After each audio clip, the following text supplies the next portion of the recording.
গাজীপুর তৌলাত্তা থেকে ময়মনসিং বাসের ভাড়া হচ্ছে 100 টাকা।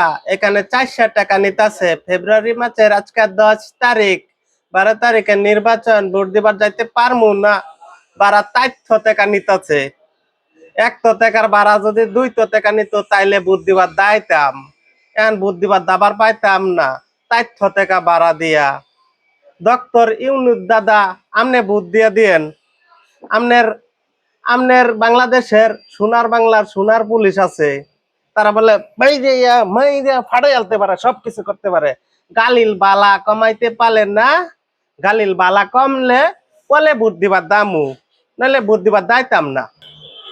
সীমিত ইনকাম দিয়ে আমরা চলি, ছোটখাটো ব্যবসা প্রতিষ্ঠান, ছোটখাটো ছোটখাটো ব্যবসা করে আমরা চলি। তো ঈদের সময় আমরা বাড়িতে গেলে 100 টাকার ভাড়া 400 টাকা 500 টাকা বাড়িতে যাইতে হয়। নির্বাচনের সময় 100 টাকার ভাড়া 400 টাকা যাইতে হয়। আমরা চলবো কিভাবে? আমাদের তো দুর্নীতির লাইন গার্ড নাই যে আমরা দুর্নীতি করে সম্পদের পাহাড় করে ফেলবো, ওইটাতে আমরা চলবো। হ্যাঁ, আমাদের তো সীমিত ইনকাম। একদিন ইনকাম বন্ধ থাকলে মনে করেন যে ওই একদিনের আমাদের পিছু টান ছাড়ে না। তো আপনি 4 দিনের জন্য 5 দিনের জন্য বিকাশ বন্ধ করে দিচ্ছেন। এই 5 দিন আমাদের ব্যবসা বন্ধ, এই 5 দিনের উৎসল আমরা তুলতে পারবো না। আপনি 5 দিনের জন্য বিকাশ বন্ধ করে দিতে পারেন, সবকিছু বন্ধ করে দিতে পারতেছেন, আপনি গাড়ির ভাড়াটা নিয়ন্ত্রণে আনতে পারেন না। হ্যাঁ, কি বুঝাইতেছেন? বুঝি না। হ্যাঁ।